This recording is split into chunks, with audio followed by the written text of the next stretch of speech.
Welcome to the Hay Matters podcast, brought to you by LocalAg and Feed Central. This is your go-to source for all things hay-related in Australia. I'm your host, Jon Paul Driver. In today's episode, we're joined again by Matt Eckert. This is our second go-around, so welcome back. G'day, John. Yeah, it's nice to be back. Take me through your support networks. What does that look like for you personally or for the farm business? I mean, the first thing that comes to mind in these tough times, John, is family. Like, family is just number one. I mean, we're a family-owned and run business. We employ family people. So our farm's grown a lot over the last 20-odd years, and it's not just my family anymore relying on us making good decisions. It's, there's 10 families relying on us making good decisions now. My team guys, they have their own families, all of that. So you've got to rely on those people closest to you is number one. And then obviously, a good relationship with your bank. You better hope that your bank is playing the long game too. You better hope they're playing the long game. But also you want to make sure you've built a relationship over the times when times have been good with your bank, because you're asking them to maybe bend the rules slightly for you now. And you just got to be careful about that reputation with your bank. And we have a beautiful reputation with our bank. And it works very well, and they're backing us 100%. So your bank, your accountants, your succession planners, all those type of people, your agronomists, and your team, you just got to watch the guys that are coming along for the ride with you too. It's tough that they're worried about their jobs. That's the last thing I'd ever want to do, is lay anybody off. And so we do our absolute best to keep everything running and try and keep going at as big a capacity as we can to keep everyone, employed and ensure them that their jobs are safe. We'll make something work. Very fortunate, John, that we got a huge network now, and our farm is known. Sometimes it blows my mind how far we're known, actually, and the opportunities that come from there is just phenomenal. And at times of need like this, you can call on those types of networks that you've built over the years, and they can help you through it. So a bit of off-farm income and things like that. And it's certainly a big help when times get tough. Now, you just mentioned off-farm income, and I distinctly remember you talking about 3 trucks that you took to WA, and it was a kilometer to walk around and check the tires. Probably very hard to fathom for yourself, John, but we don't have trucks like that. We're talking road trains out to 53 metres. So you get out your door and you walk around the truck, you've just walked 100 metres. And if you walk around 2 of the trucks, well, yeah, you've actually walked a fair way. It blows my mind, actually, John, to think about the things we do. I don't know what it looks like from the outside, but, there's so much going on at this place. It blows my mind, actually. And I never thought we'd be doing things like that. And, we did that big job up there and we were up in Broome in WA. We did that in the hardest season we'd had in 2022. We had shit going everywhere, It was a big season, and yet we knuckled down and did that job. And I'm so glad we did, because now times are tough. It's good to know that those jobs, we did them when we were struggling, and now those jobs are coming back to us. Now we're struggling. So it's a great way to sort of keep the wheels turning, keeps us viable, it keeps people employed. It gives us a bit of diversity. Diversity is king. We talk about variable soils. With variable soils comes variable business, variable profits and losses. So diversity is just king, and anything that we can possibly do, we're more than happy to give a go. And been a huge help to us over the last 10 years sort of thing. So, I never thought we'd be running trucks to Broome. We've been up in Cairns a few times up there. We just got back from Townsville, doing another job up there. Hay's moving, so we, got a truck on the way up to New South Wales at the moment, up top of New South Wales. They're about to bring a load of hay back again. Just just keeps on giving sort of thing. It's good. That concept of managing through variability is the secret to success, right? Variability, definitely. People say to me, like, oh, you're so lucky you get such good opportunities. You're so lucky to have that. And I always come back to the thing, John, like, old man always said, ability must meet the opportunities. When, a business with ability is a business that will make money. Ability will bring opportunity. You don't have to go and look for it sometimes. The opportunities, if you have the ability, the opportunities just come. And it's one of those things that me and Tim have prided ourselves in. We've always built a lot of ability into our business, ability to do whatever it might be, whether it's from trucking to building roads to fabrication in the workshop, fixing things, whatever it may be. Building ability into your business is just key. Ability brings opportunities, and opportunities obviously are what grow businesses. You've got to have opportunities, and you've got to take those opportunities when they come. And we've been very fortunate to have a lot of them come our way. It's been really good. So you've been working with Feed Central and LocalAg for a while now? They have been fantastic. Now, Tim does a very good job up there, and we met Feed Central back in the millennial drought when they were struggling up there, and I remember Tim flew down to see us, and I don't even know how he come across us. You'd have to ask Tim that. But anyway, he turned up here at our workshop, and I don't know, things just clicked, and we had hay, he wanted hay, the ducks aligned, we had trucks, he needed trucks, and we got business underway, and we've just grown a business relationship over those, whatever it may be, 10 years or so, and it's gone from a business relationship now to a bit of a personal relationship. They took us along to the 8th year conference and in Adelaide. We spent some time with him and his team and thoroughly enjoyed it, learned a huge amount of stuff, and just brought what we learnt, brought it home, started to implemented change within our business, and got into the hay and fodder game more professionally, I guess you could say. One thing we focused on big out of that outcome was things like quality, bale weights, storage, the whole chain, I guess you could say. And we've done a lot of work through them, and their systems that they've built, their apps and that are absolutely fantastic. And I just can't recommend anyone enough to get on them. They are good. So, and then the new local ag system, obviously feel it's struggling a little bit in our local area, trying to get people onto it. But look, when it gets going, it's going to be fantastic. And I just can't wait. I'm just so disappointed. I just got nothing to sell through it, to be perfectly honest with you. He's just got it up and running. We got nothing to put on there. So, you will. It'll come back again. It'll change. The wheel keeps turning. And, they've just been fantastic people to work with. So Stephen Page, he keeps calling in here and saying g'day on his trips. And, we just love him calling in. It's great. They come down the other day, actually, and we took them up for a fly and said to Tim, we'll get you a look around. And so we obviously got an airstrip here on the farm, so we flew out of there and took them for a fly around, took the whole team around. And I think they thoroughly enjoyed it. It was good to show them, the lakes and, where the end of the river where it opens up into the ocean there and things like that. And no, it's one of those relationships, John, it's a business relationship that's turned into a personal one, and very grateful to know them. Oh, wonderful. As we've been talking, there's a wheat producing region not far from me, maybe 2 hours drive, where their annual rainfall is 150 mils. And they're growing, let's see here. Hold on, we can do this. We can do this on the fly. I've got professional at the conversion here. 40 bushel to the acre, which is not going to mean a whole lot to you. That's 20. That would be somewhere close to 2,100 kilos to the hectare. 2.1 tonne. Yeah. That's a pretty reasonable result.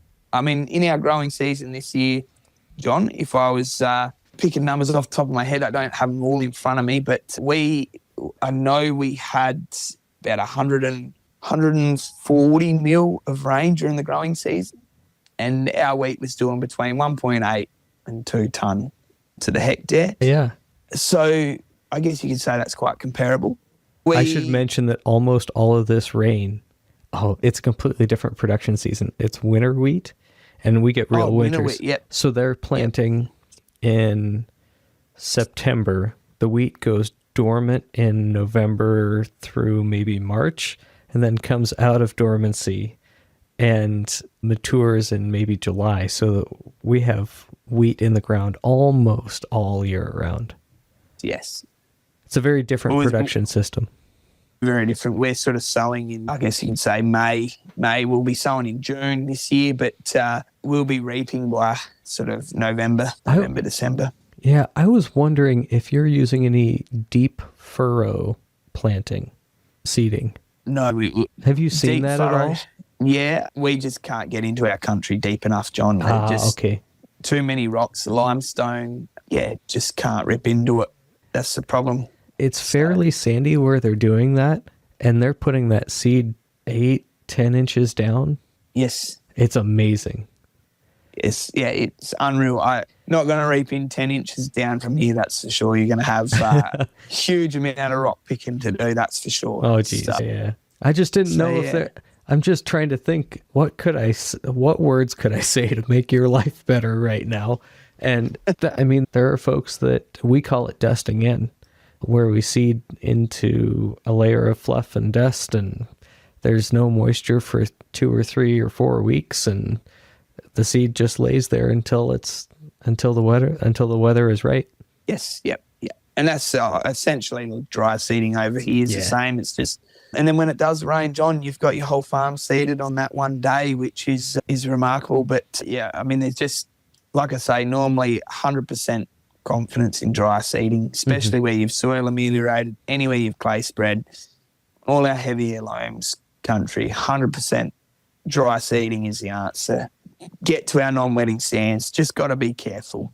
You don't want to be seeding and then having that non-wetting sand drifting in onto your furrow. That can, then your seed can be sitting under 40 mil of non-wetting sand. That's not necessarily the perfect outcome. So right. That's why we've just waited a little bit on a bit of our program. So just hedging our bets a little bit, probably more after a reliable outcome than, if you know what I mean. Sort of just trying to eliminate a little bit of risk. Yep, absolutely. Well, do you have any advice you want to share with other farmers who may be struggling? I don't know. I mean, tough times are good in a way. Like, tough times when you implement change, when things are going your way and, everything, the ducks are all lining up, and like the last few years, you just couldn't go wrong, John. It's raining and things are going your way. You don't necessarily stop to think. You don't implement change because you're so invested in the time, I guess. You're busy. These times come along.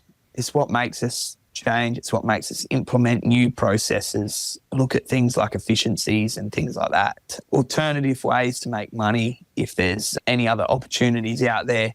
Yeah, we've just been thinking outside the box, John, for the last, 18 months, really. And, boys around here got into things like feedlotting, bit of contracting here and there. I mean, we've been away in our trucks a fair bit, doing a lot of stuff in the workshop, just looking at different avenues and things like that you just don't necessarily look at why things are all going well. Like, there's a lot of positives to come out of it, that's for sure, if you can just push through the tough times. And don't get me wrong, they are certainly challenging. They challenge the best of us, that's for sure.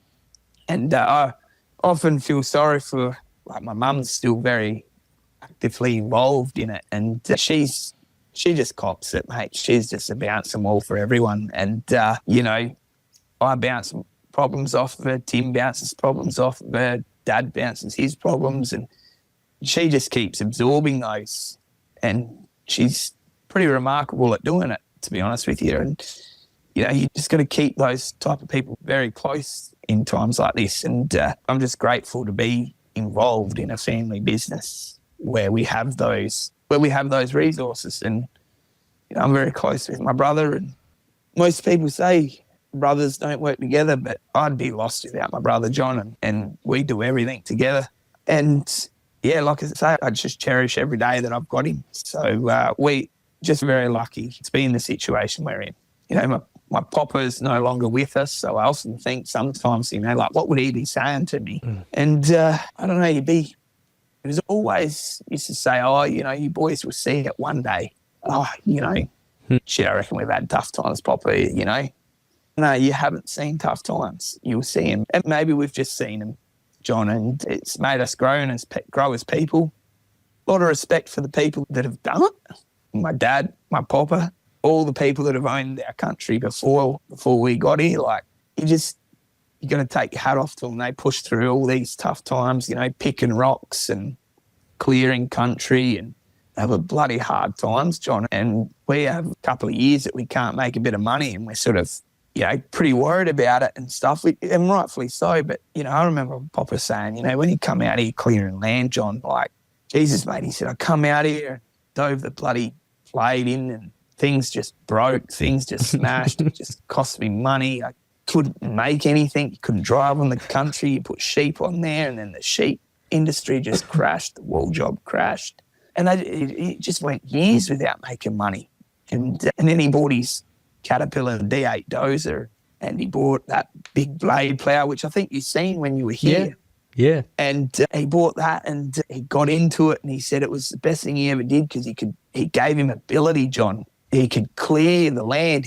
The trees weren't too big. He all of a sudden had the upper hand, and he got into it. And I'm just so grateful he did, because, you know, in I think it was 1983, the ban come in where we had to stop clearing, and he'd sort of nearly finished everything by then. And, you know, and some of them photos I sent you through there, John, of those rocks and that, like, oh yeah, that paddock there of all that limestone, we sowed that 3 days ago, and that is where our oat and hay is grown.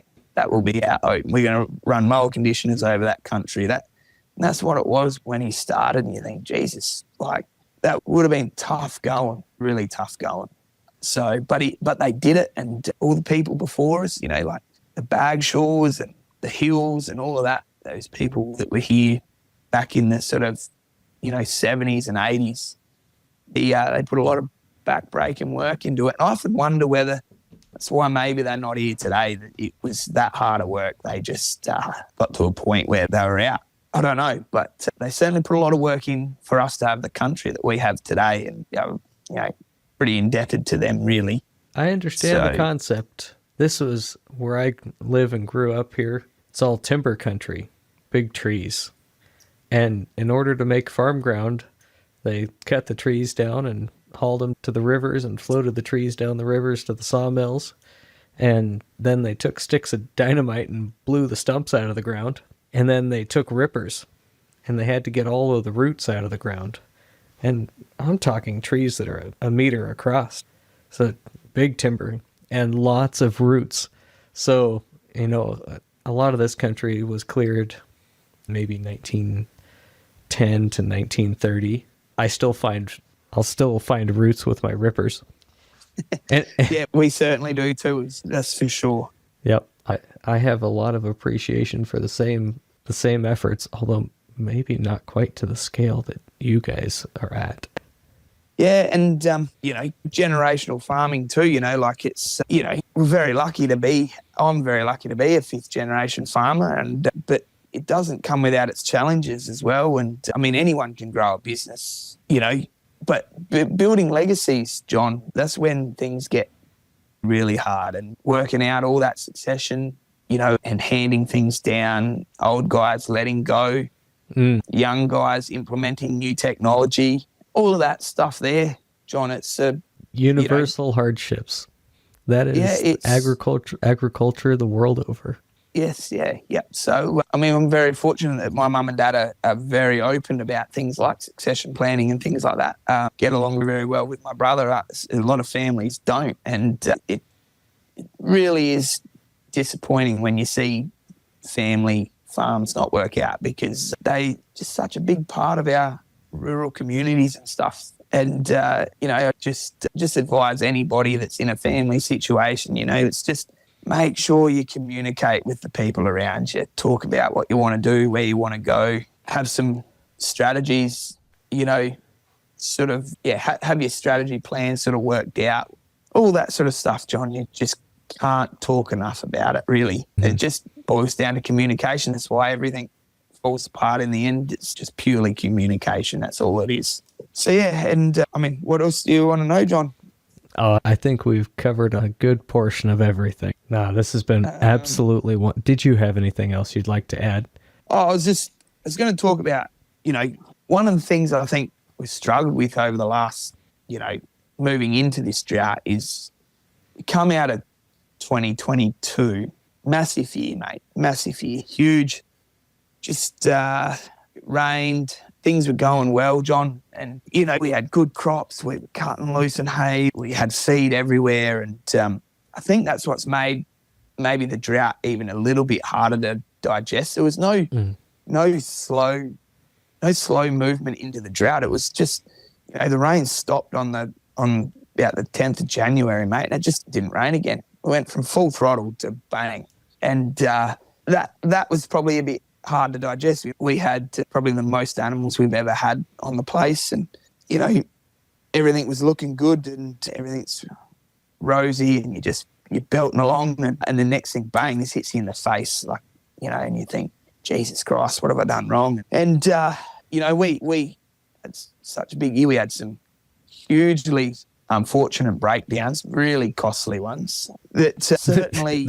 This is me laughing in sympathy, thinking to my breakdowns, yes. Yeah, we had some major ones that sort of hurt the hip pocket, and they come across because you're going hard, you're doing a lot of work, your machines are doing huge amounts of hours, and things just break when you use them.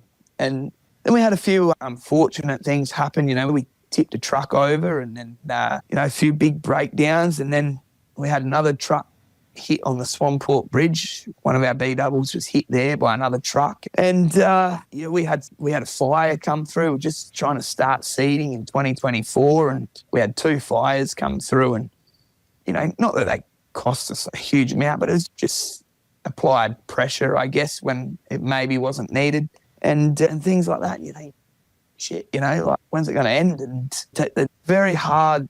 Well, I personally found them hard to digest at the time, and I look back at it now and I go, geez, just nothing, mate. It was a fire, and all it was, tipped a truck over, and, we were very fortunate. We never had anyone injured or anything like that.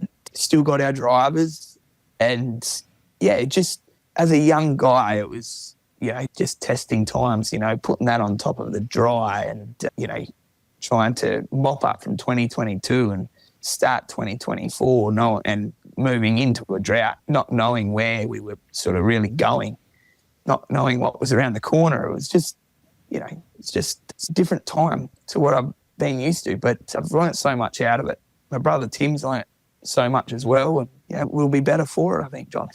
All right. Wonderful to have you back again, Matt, and I think we're even going to do a 3rd episode here, so more to come. Thank you very much, John. It's an absolute privilege. So, no, thank you. Wonderful. This podcast is proudly presented by Feed Central and Local Ag. Stay tuned for upcoming episodes.